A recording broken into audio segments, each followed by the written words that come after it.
Marcus Jameson, a successful entrepreneur, enters Luxline for a simple purchase. But things take a dramatic turn when Tom, the store's head of security, unfairly singles him out.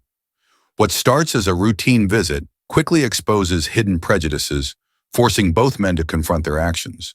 Marcus, instead of letting it go, decides to take a stand, setting off a powerful journey of transformation for them both. Will Marcus's fight for justice lead to real change? And can Tom find a path to redemption? Share your thoughts in the comments and subscribe for more stories that dive deep into the complexities of human nature and personal growth. The glass doors of Luxline slid open with a gentle whoosh, welcoming Marcus Jameson into the world of luxury within. He stepped inside, his polished loafers clicking softly against the marble floors. The boutique had the sort of muted elegance that made you feel like you should speak in a whisper, even if no one ever told you to. Classical music drifted through hidden speakers, mixing with the faint scent of sandalwood and leather.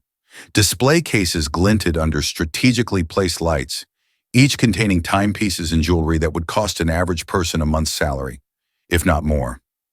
Marcus paused near the entrance, letting his eyes wander over the familiar sight of elegant mannequins clad in bespoke suits and glittering accessories.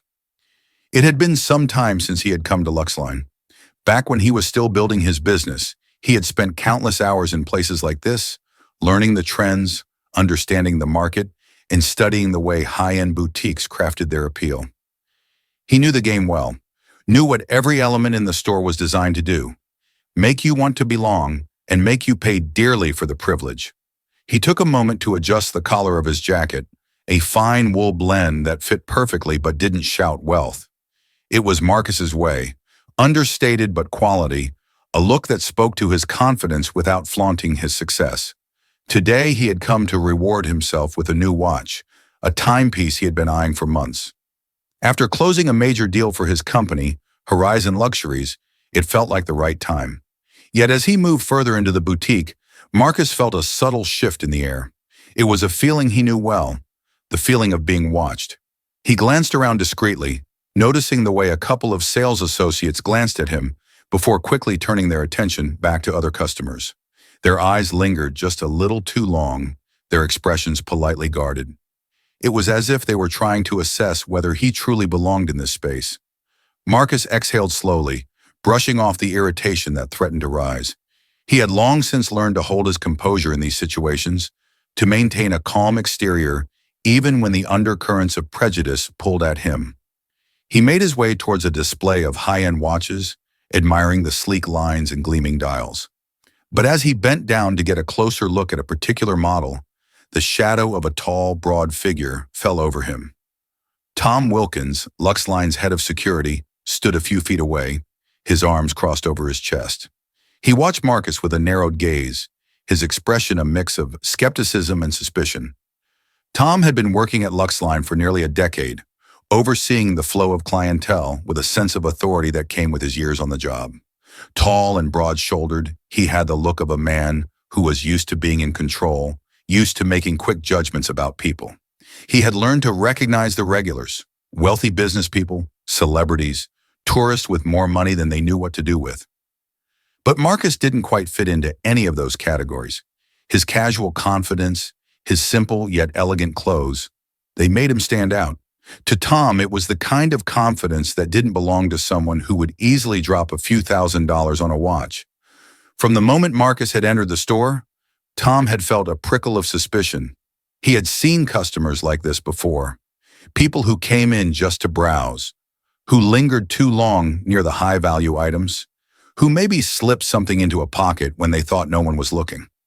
Tom prided himself on catching things before they became a problem, and today he decided it would be no different. He moved closer, taking up a position just a few feet from Marcus. To anyone watching, it might have looked like he was simply adjusting a display or rearranging a row of expensive sunglasses. But Marcus felt Tom's presence like a weight pressing on his shoulders. He glanced up, catching the security guard's eyes for a brief moment before turning back to the watch in his hands. Marcus tried to ignore the tension, focusing instead on the timepiece he was considering. It was a limited edition model, the kind that combined classic craftsmanship with modern flair, a fitting addition to his collection. But the experience was already sour. The quiet pleasure of selecting something special had been replaced by the awareness of Tom's eyes boring into his back. As Marcus examined the watch, Tom stepped closer, clearing his throat in a way that made it clear he was addressing Marcus. "Can I help you with something, sir?" Tom asked, his voice polite but carrying an unmistakable edge. Marcus looked up slowly, taking in the security guard's rigid stance and the way his gaze seemed to evaluate him. "No, thank you," Marcus replied evenly, keeping his tone calm. "I'm just browsing." Tom didn't move. If anything, he leaned in slightly, a small frown creasing his brow. "You looking for something specific?" he pressed. "We don't usually have people just wandering around here without a clear intention." Marcus felt his patience begin to fray, but he forced himself to keep his composure. He placed the watch back on its velvet cushion with deliberate care. "I know what I'm looking for," he said, meeting Tom's gaze, "and I'll let the staff know if I need any assistance." Tom's frown deepened, and for a moment, Marcus thought the guard might back off. But instead, Tom took a step closer, lowering his voice as if they were sharing a secret. "Look, I'm going to be straight with you. This is a high-end store, and if you're not planning to buy anything, I might have to ask you to leave. We have policies." Marcus's jaw tightened. He could feel the heat rising in his chest, the familiar sting of anger at being treated like he didn't belong. He took a slow breath, forcing his voice to remain steady. "I've shopped here before, and I'm here to make a purchase today. But if you're not here to assist me, I suggest you step aside." Tom's expression hardened, a flash of irritation crossing his face. "I don't think you understand, sir," he said, his tone turning condescending. "We have to be careful about who's in here, especially around our more expensive merchandise. I suggest you take your business elsewhere if you're not serious." Before Marcus could respond, a new voice interrupted them. Sarah Mitchell, the manager of Luxline, approached with quick, precise steps, her heels clicking against the marble floor. She had been observing the situation from behind the counter, her professional instincts on high alert as she watched the tension between Marcus and Tom escalate. Sarah had worked in luxury retail for nearly 15 years, and she had dealt with her fair share of difficult customers and security issues. But there was something about this that felt different, more personal, more charged.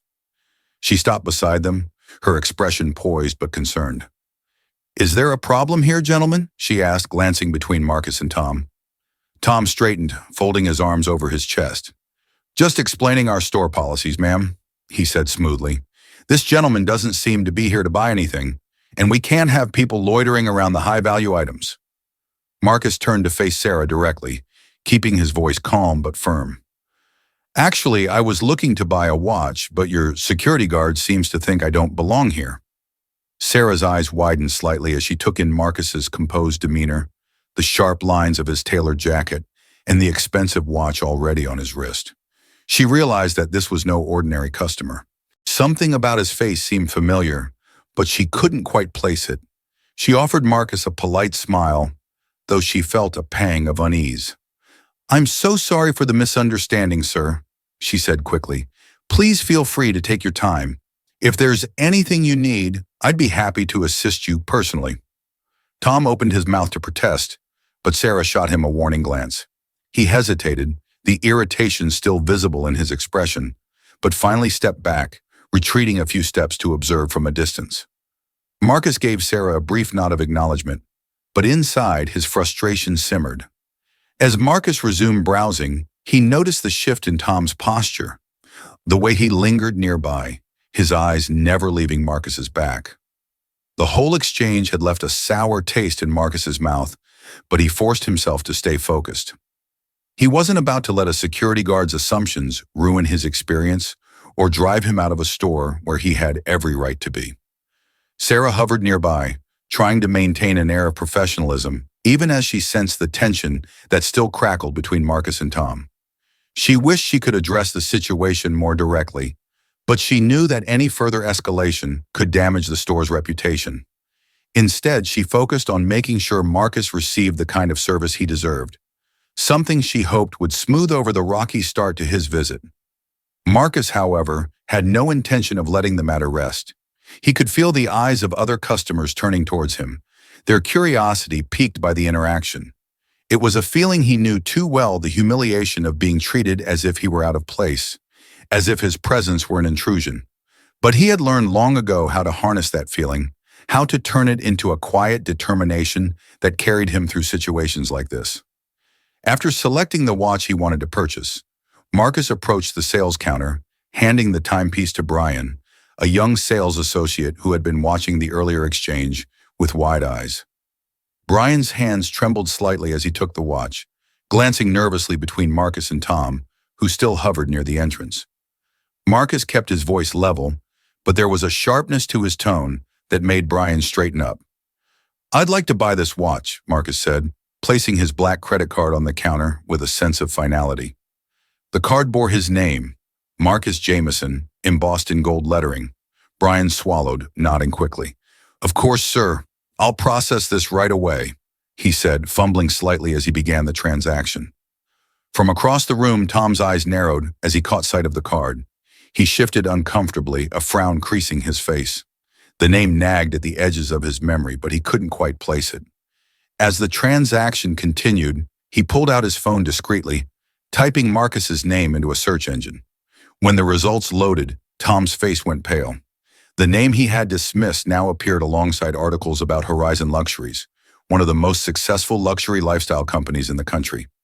Marcus Jameson was described as a self-made entrepreneur, a leader in the industry, with connections to every major brand, including those carried by Luxline.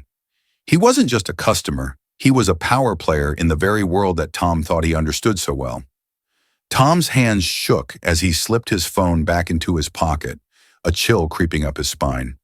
He realized with growing dread that he had made a serious mistake, a mistake that could cost him everything.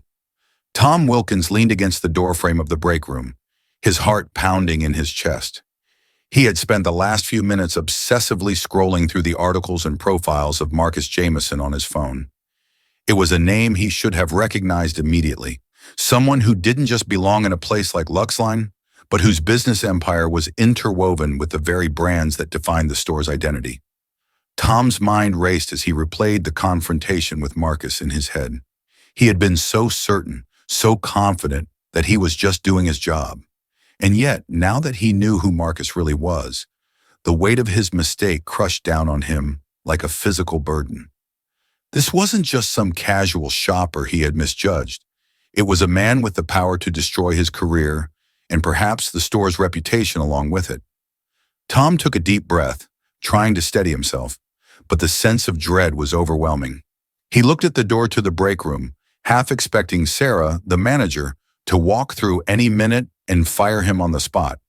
He hadn't seen her since the incident, but he knew the look in her eyes when she had intervened, that flicker of recognition when she realized who Marcus was. "I've really done it this time," Tom thought, sinking into one of the plastic chairs at the break room table. His mind churned with what-ifs. What if he hadn't confronted Marcus? What if he had just treated him like any other customer? Would he have spared himself this humiliation? Would he still have a job? As he sat there, the door swung open and Sarah stepped in, her heels clicking sharply against the tile floor. She looked tired, her professional mask slightly cracked with the strain of the day's events. She closed the door behind her and crossed her arms, leaning against the wall as she studied Tom for a moment. "We need to talk," she said, her voice low but firm. Her expression was a mix of disappointment and something close to pity. Tom straightened up, his pulse quickening. He had known this conversation was coming, but that didn't make it any easier. "I know," he said quietly, his voice tight with anxiety. "I messed up, Sarah. I didn't realize who he was." Sarah sighed, her posture relaxing slightly, but the sternness in her eyes didn't waver. "That's the problem, Tom. It shouldn't have mattered who he was. Whether Marcus Jameson is a billionaire CEO or just someone off the street, he deserved to be treated with respect." Tom opened his mouth to respond but faltered. He wanted to defend himself, to say that he had just been doing his job, that he was trying to protect the store, but the words felt hollow now. "I thought I was following the rules," he said after a long pause. "I thought I was protecting the merchandise." Sarah shook her head slowly, her tone softening but still resolute. "It's not about the merchandise, Tom. This is about the way you treat people, the assumptions you make. I've worked with you for years, and I know you're good at what you do. But this was wrong. Tom swallowed hard, feeling the weight of her words settle over him. I didn't mean for it to go this far, he said quietly. I didn't know I was making assumptions. I didn't think. Sarah's eyes flicked to the clock on the wall, as if she were weighing her next words carefully. Tom, I don't know what's going to happen. Marcus Jameson is a powerful man, and this situation is serious. We're going to have to do an internal review, and the regional director will be involved. But you need to understand that this isn't just about this one incident. It's about how we approach every customer who walks through those doors. We can't afford to let bias influence the way we operate. Tom nodded, the sinking feeling in his stomach growing worse. So what happens next? Sarah looked away for a moment, her expression pained. I don't know yet, but we'll find out soon enough. Meanwhile, Marcus sat in the back seat of his town car, staring out the window as the city's skyline passed by in a blur. The leather seats beneath him felt cool and comfortable, but the tension in his chest hadn't subsided since he'd left Luxline. He could still feel the lingering frustration from the confrontation with Tom, the security guard's condescending tone echoing in his mind. Marcus exhaled slowly, trying to calm his racing thoughts. This wasn't the first time he had been treated like he didn't belong in a high-end store, but it never got easier. No matter how successful he became, no matter how much wealth and status he accumulated, there were always people like Tom who would look at him and see only a potential problem. His phone buzzed in his lap, and he glanced down to see a message from Jessica, his assistant. How did it go at Luxline? Do you want me to follow up with them? Marcus hesitated before typing a reply. I'll handle it personally, he wrote. He needed time to think about how he wanted to approach this. He wasn't the kind of man who would let something like this slide, but he also knew that acting out of anger wouldn't solve anything. The car slowed to a stop in front of his office building, and Marcus stepped out, nodding at the doorman as he entered the sleek lobby. As he made his way to his private office on the top floor, his thoughts returned to the confrontation. He thought about the other customers in the store who had watched, their curiosity piqued by the tension. He thought about the quiet humiliation he had felt in that moment, the reminder that no matter how high he climbed, there would always be those who saw him as an outsider. When he reached his office, Marcus sat down at his desk and opened his laptop. He composed an email to Richard Evans, the regional director of Luxline. The message was short and to the point, but it carried the weight of his frustration. Richard, I wanted to bring to your attention an incident that occurred earlier today at your boutique. I was treated with suspicion and hostility by one of your security staff, and while the store manager attempted to smooth things over, the experience left much to be desired.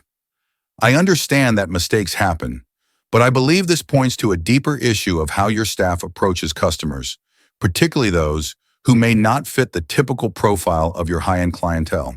I would like to meet with you to discuss this matter further and ensure that steps are taken to prevent this from happening again. Best regards, Marcus Jameson. He hit send and sat back, feeling a sense of grim satisfaction. Marcus wasn't looking for an apology. He wanted real change. He had worked too hard to build his reputation in the luxury world to let something like this go unchecked. If Luxline didn't take action, he would make sure the issue became public. But for now, all he could do was wait. Tom's suspension was announced the next morning.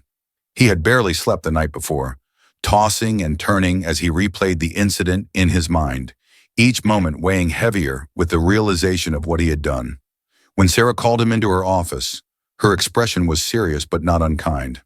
Tom, I need you to know that this isn't personal, she began, her voice soft but firm, but we can't ignore what happened yesterday. We're going to conduct an internal review, and until then, you're suspended from your duties. Tom nodded, his throat too tight to speak. He had expected this, but hearing it out loud made it all the more real. How long will the review take? He asked, his voice hoarse. I don't know yet, Sarah replied. It depends on what the regional office decides. But I need you to understand that this is serious. Marcus Jameson isn't just any customer.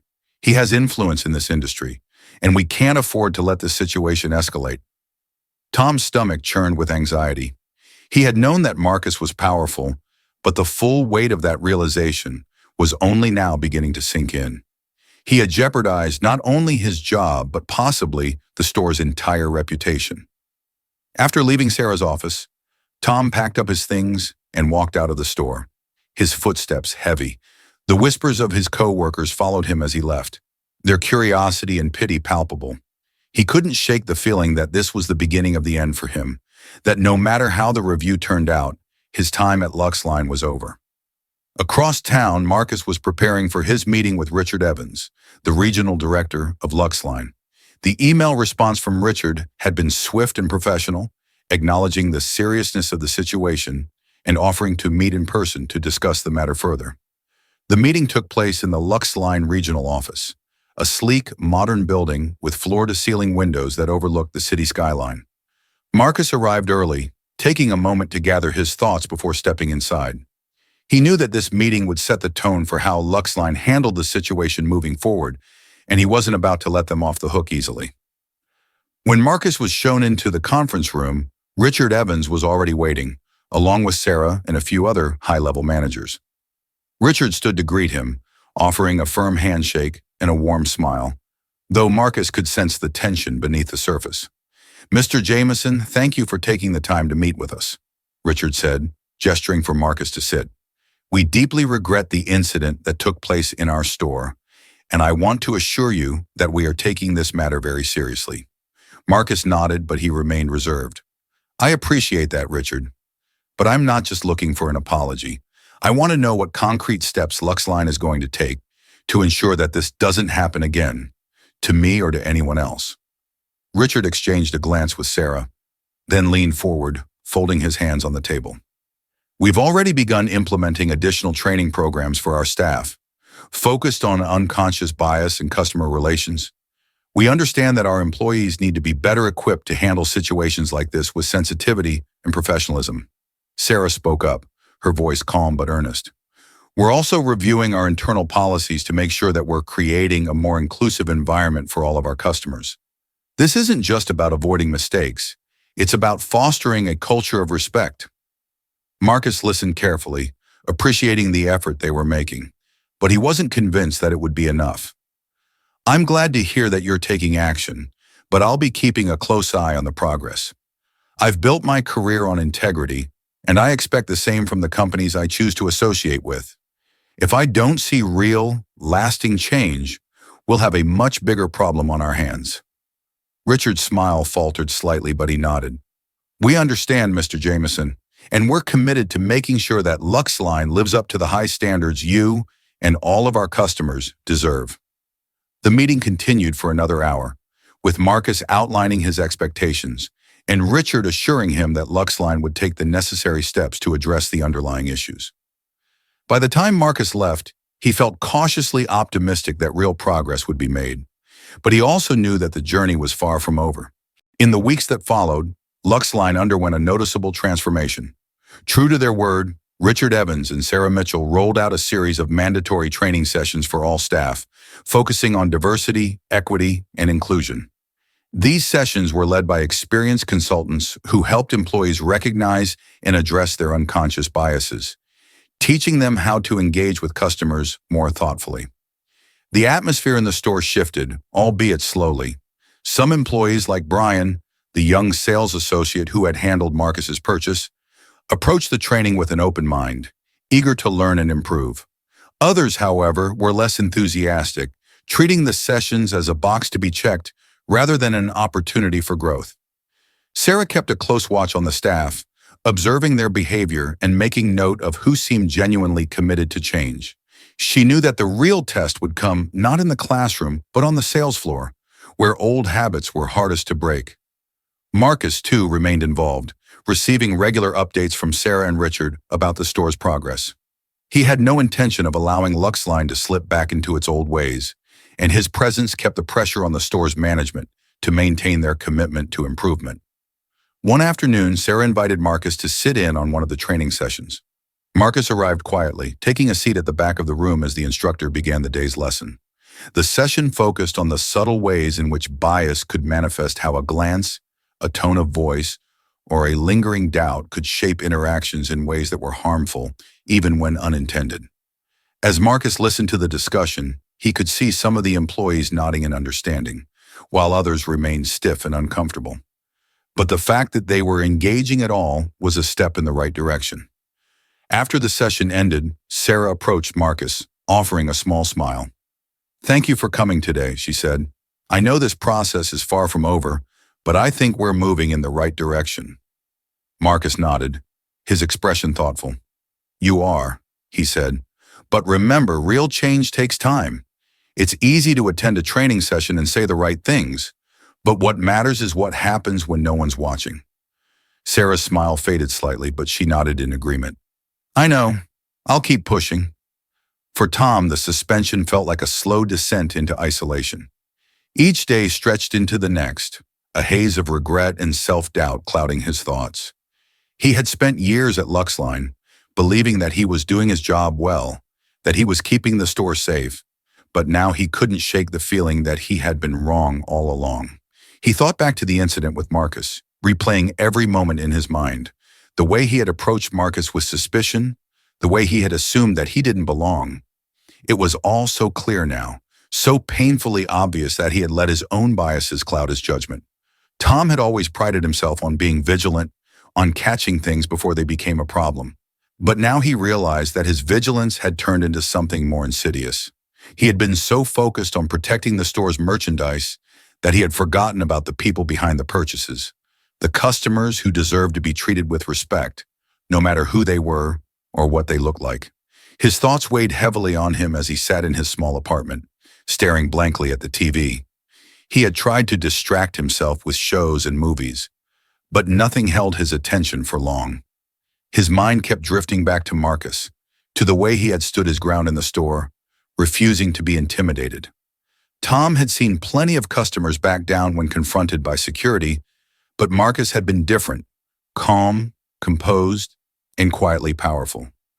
Tom felt a pang of guilt as he thought about how Marcus must have felt in that moment. He had treated Marcus like a potential criminal, like someone who didn't belong in a space that Marcus had every right to be in, and now Tom was left to face the consequences of his actions. One evening, as the sun dipped below the horizon, casting a golden glow over the city, Tom found himself scrolling through articles about racial profiling and bias in retail. He read stories of customers being followed, questioned, and doubted based on nothing more than the color of their skin or the clothes they wore. Each story felt like a punch to the gut, a reminder of the harm he had caused. Tom knew that he needed to do something more than just sit in his apartment and wallow in regret.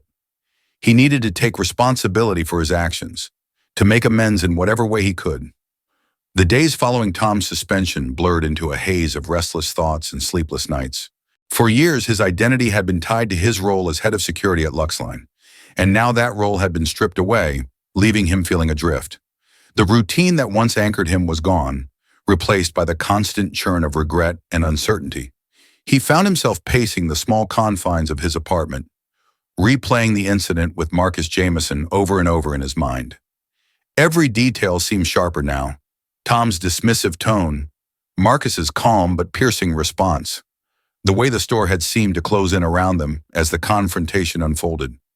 Tom had always prided himself on being vigilant, on reading people quickly and accurately, but this time his instincts had failed him, and the consequences were severe. His phone buzzed on the counter, startling him out of his reverie.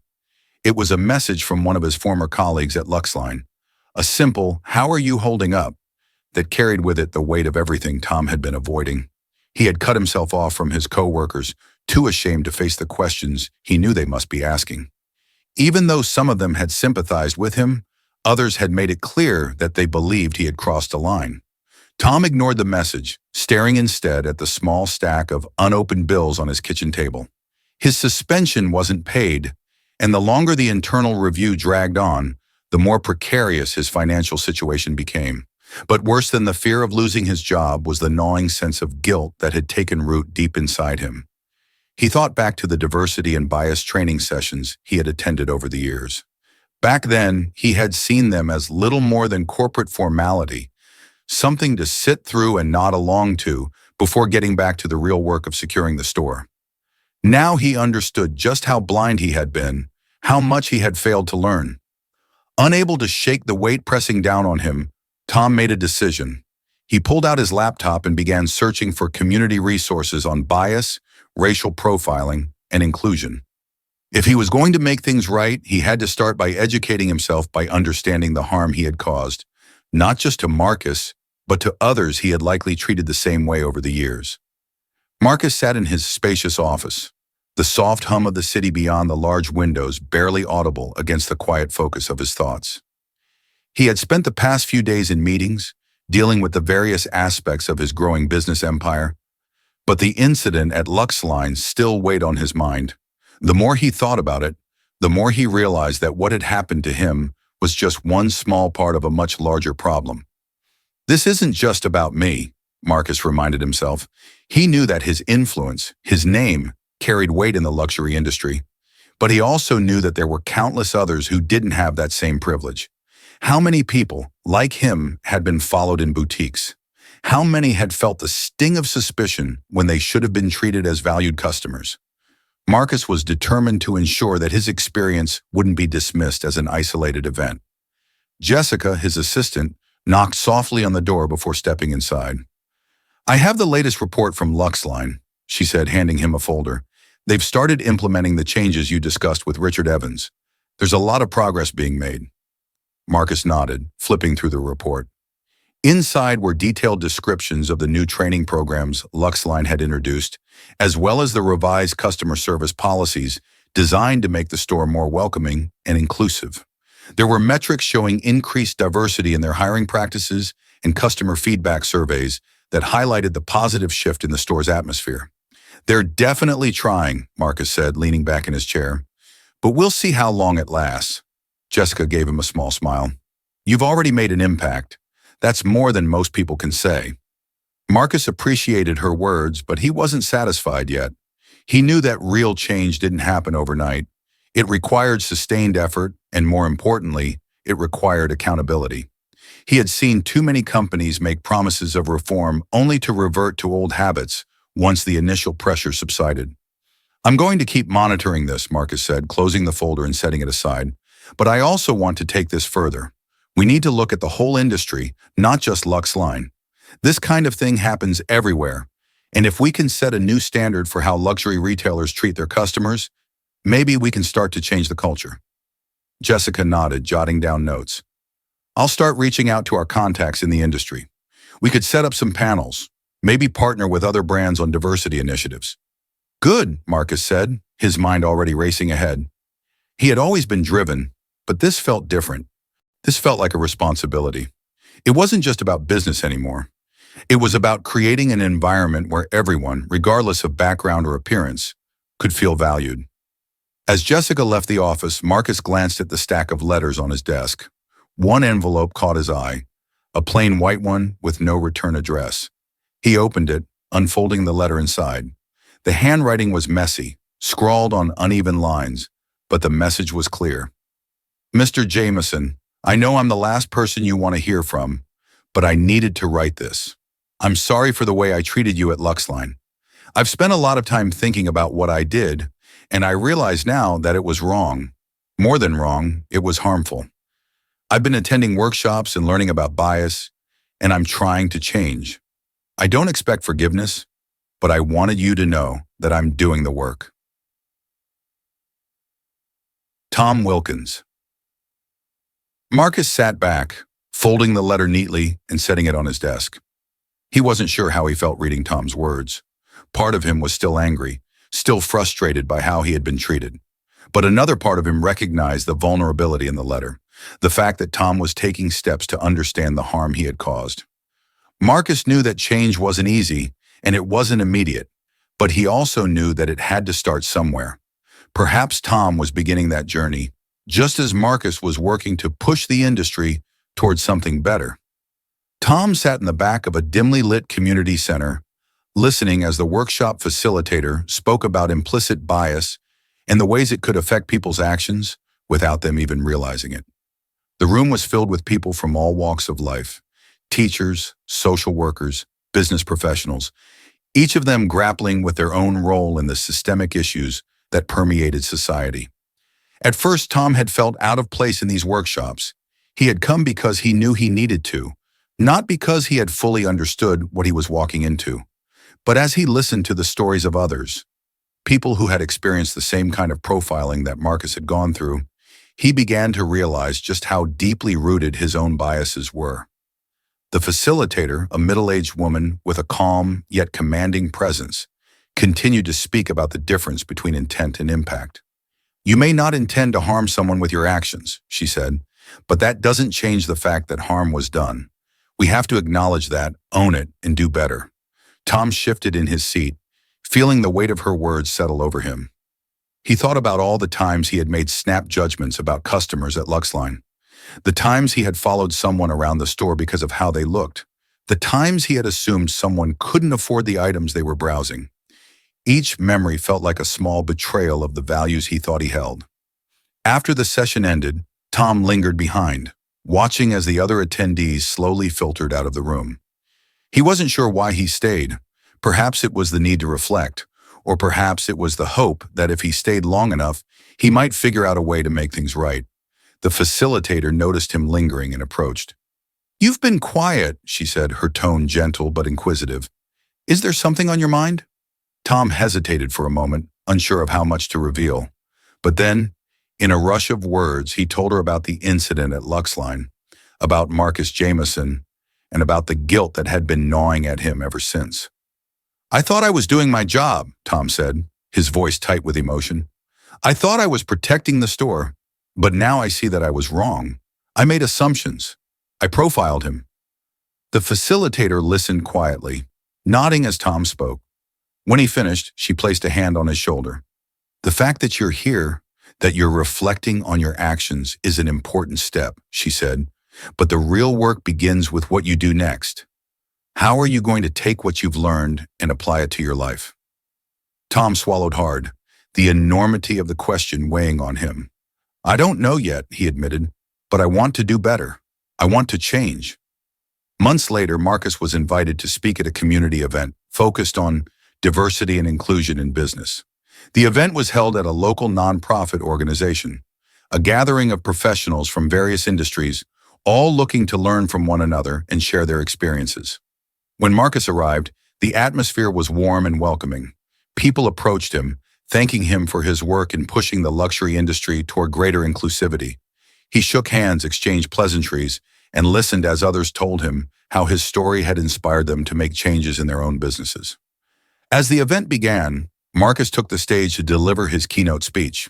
He spoke about the incident at Luxline, about the challenges he had faced throughout his career, and about the importance of creating spaces where everyone felt valued, regardless of their background or appearance. "As business leaders, it's our responsibility to set the tone," Marcus said, his voice steady and confident. "We have the power to change the culture of our industries, to make sure that every person who walks through our doors is treated with respect and dignity." The audience listened intently, nodding along as Marcus laid out his vision for a more inclusive future. But as he scanned the crowd, his eyes landed on a familiar face sitting near the back of the room, Tom Wilkins.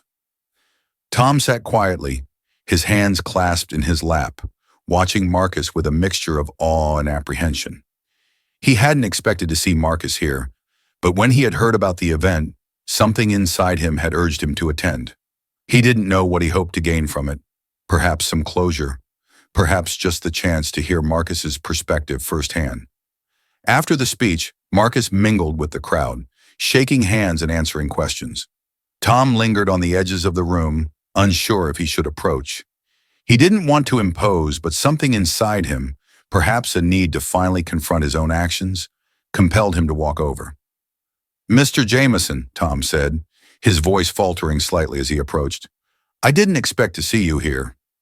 Marcus turned, his expression unreadable for a moment before softening slightly. "Tom," he said, nodding in acknowledgement, "it's good to see you." Tom shifted awkwardly, his heart pounding in his chest. I wanted to thank you," he stammered, "for giving me the chance to change. I've been attending workshops, trying to learn. I know I messed up, and I'm sorry." Marcus studied him for a long moment, his gaze steady but thoughtful. He had read Tom's letter months ago and had wondered if he would ever see him again.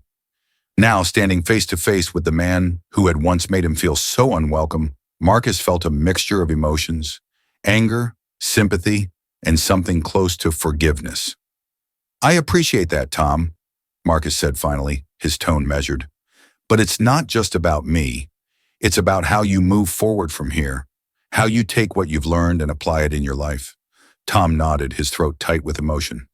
"I'm trying," he said quietly. "I want to be better." Marcus offered him a small, sincere smile. "That's all any of us can do." The changes at Luxline continued to ripple outward, reshaping not only the store's internal culture, but also influencing the wider luxury retail industry. The training programs that Marcus had pushed for became a permanent part of the store's operations, and Sarah ensured that all new hires received extensive training on inclusivity and bias awareness. The store had even begun partnering with local community organizations to promote diversity in their hiring practices. Marcus stayed in touch with Sarah and Richard Evans, monitoring the store's progress and occasionally offering feedback on how to improve their initiatives. The positive changes were undeniable, and customers began to notice. Feedback from shoppers indicated that Luxline had become a more welcoming space, and foot traffic from diverse clientele had increased significantly. But Marcus didn't stop there. He took the lessons from his experience at Luxline and began advocating for industry-wide changes. He spoke at conferences, sat on panels, and worked with other luxury retailers to implement similar training programs in their stores.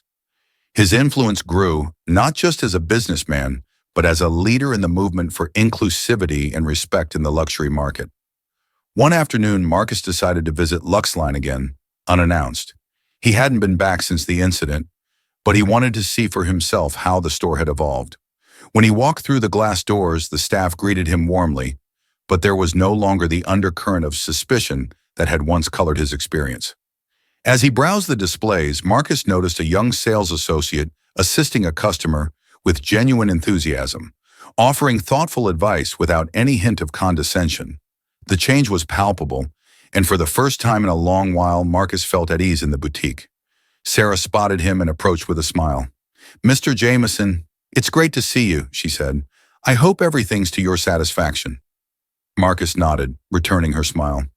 "You've done a great job here, Sarah. It feels different. Better." Sarah's expression softened with relief.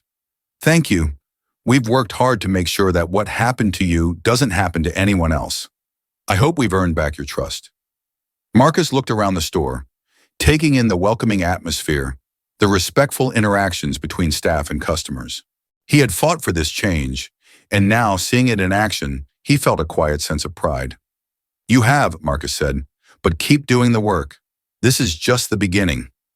A year later, Marcus stood on a stage in front of a large audience, accepting an award for his contributions to promoting diversity and inclusion in the luxury industry.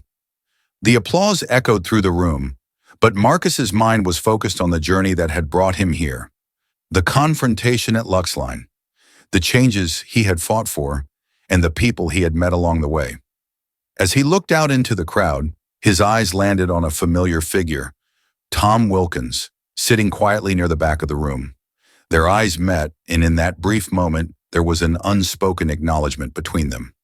Tom had started on his own path of redemption, and while there was still much work to be done, both men knew that they were moving forward. For Marcus, this moment wasn't just about the recognition. It was about the lasting impact of his actions. The luxury industry was beginning to change, and while there were still challenges ahead, Marcus knew that progress was possible.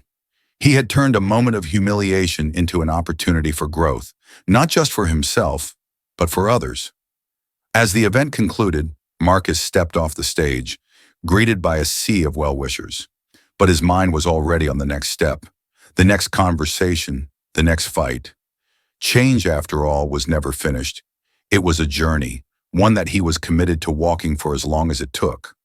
Thank you for joining me on this journey through Marcus and Tom's powerful story of redemption, change, and personal growth. If you enjoy this narrative and want to see more stories that challenge perspectives, inspire change, and explore real human experiences, Make sure to hit that subscribe button and turn on notifications so you never miss an update. Your support helps me continue creating meaningful stories that spark conversation and promote positive change. Let's keep growing together. Subscribe now and be part of the journey.